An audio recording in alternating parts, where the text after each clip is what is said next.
prasadam recipe. I have to making chapati. I will just make this some good, some cashews, 2-3 cashews, and there was salt on this pad, so I just mix it well.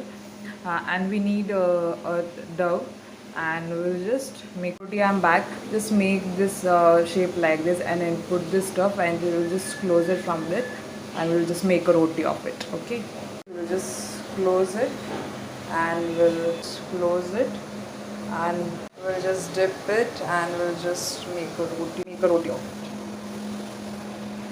Yeah, it's looking nice, and we'll just roast it on a pan. Okay, let it roast. So it's starting. I will just flip the roti. Okay. Yeah, and we'll just wait. I have turned off the flame and just let it set for some minute. I will just put it out then.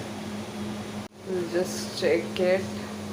Yeah, it's fully caramelized like. We'll just flip it. Yeah, it's done. We'll just fold it. And it's ready to serve. Done with the prasad. Have a little ghee on side and just have your prasad.